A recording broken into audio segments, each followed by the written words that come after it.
Only once in a while does a company have as enormous an impact on the world as Standard Oil did.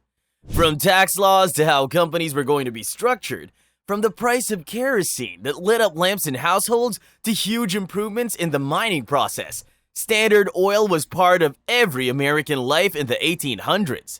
This company, which started as a kerosene refinery in Cleveland, grew to control 90% of the kerosene business. Yes, you heard that right, 90%. Today, we will look into the history of Standard Oil, a company whose legacy is carried forward by some companies today, like ExxonMobil, Chevron Corp, and others. Before we start, do you know who founded Standard Oil? It was the world's first capitalist billionaire, John Davison Rockefeller. Standard Oil's story is one of being at the right place at the right time, but not out of luck, out of foresight. It was Mr. Rockefeller's intuition that guided him toward revolutionizing the modern oil business. He combined his innovative and predatory instincts to take Standard Oil to the top. To understand how Standard Oil became a behemoth, we have to understand the oil industry of the 1850s. In the 1800s, kerosene was used to keep household lamps burning. The other option was whale oil, which was much more difficult to obtain. However, kerosene refining was an inefficient business.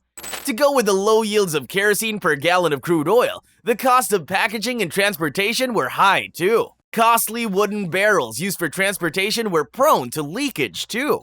Individual refineries were not in a position to produce massive quantities of kerosene. This meant that the transportation costs they had to pay were extremely high. The shortcomings of the refining process made the quality of kerosene inconsistent, and the high input costs and wastage made kerosene prices unreasonable. Enter Standard Oil. Mr. Rockefeller had been successful in the refining business for a few years before he incorporated Standard Oil in 1870. To succeed in this business, he knew he had to partner with someone who understood the scientific part of the setup too. Samuel Andrews came in as the chemist and chief of refining operations.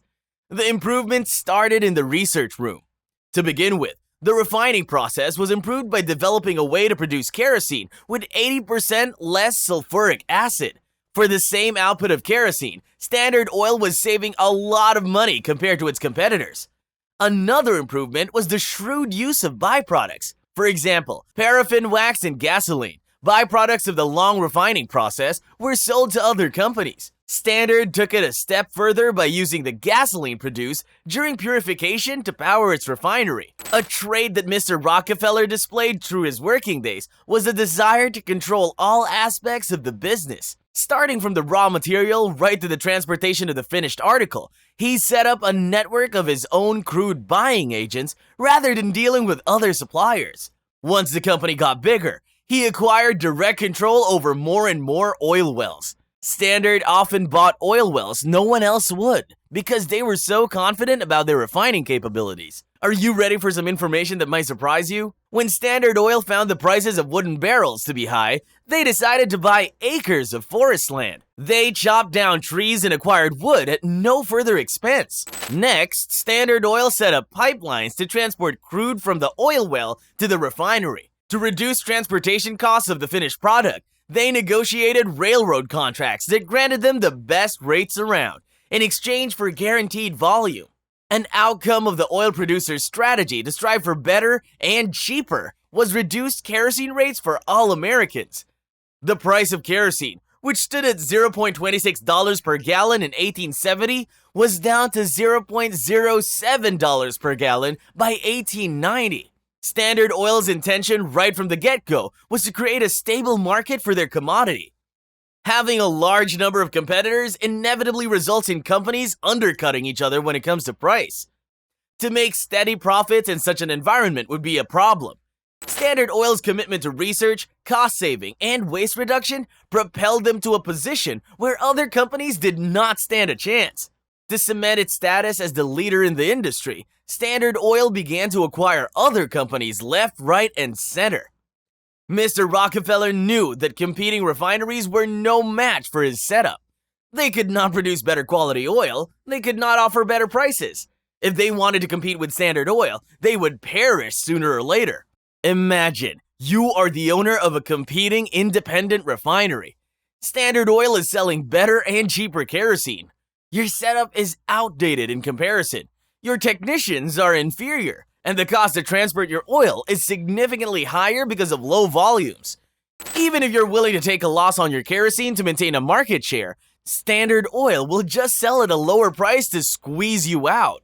At this point, Mr. Rockefeller invites you to a meeting and offers to buy you out for a fair price. What would you do? For Standard Oil, it literally was a case of making the other companies an offer they could not refuse. Within 3 years of incorporation, Standard Oil controlled 22 out of 26 refineries in Cleveland. Some of these refineries were shut down as Mr. Rockefeller felt they were too inefficient. Others were integrated into the business. A century later, Mr. Rockefeller's biographer wrote, "Once he had a monopoly over the Cleveland refineries. He then marched on and did the same thing in Pittsburgh, Philadelphia, Baltimore, New York, and the other refining centers." Fun fact, did you know that estimates of John D. Rockefeller's wealth sits at around $400 billion? Standard Oil continued to prosper over the next 2 decades. It controlled most of the oil market in the country, and no one would dare to fight them. However, a seed of its eventual fragmentation had been laid in 1871.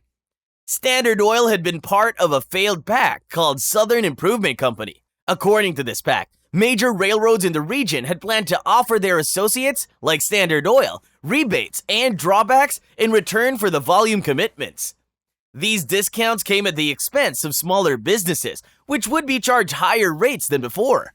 This would have ensured great prices for associates, higher volumes, and profits for the railroad companies, but a catastrophe for smaller players. The pact did not materialize due to strong opposition from all independent refiners. In 1872, the charter for this pact was repealed by the Pennsylvania legislature. 2 other events sealed the company's fate. The first was the passing of the Sherman Antitrust Act of 1890, and the second was an encounter with a fearless and determined journalist.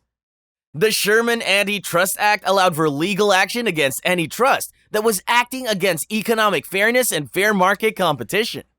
Any contract, scheme, or deal that went against fair competition was forbidden under it. This impacted Standard Oil directly, as in 1882, the company had reorganized itself as a trust to bypass the strict regulations that constrained the growth of companies at the time.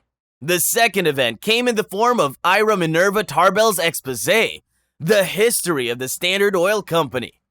She was one of the original investigative journalists in America, and her family had been directly impacted by Standard's predatory approach. Her father, Franklin Tarbell, owned an independent refinery that tried to fight Standard Oil's monopoly till the end, but could not succeed.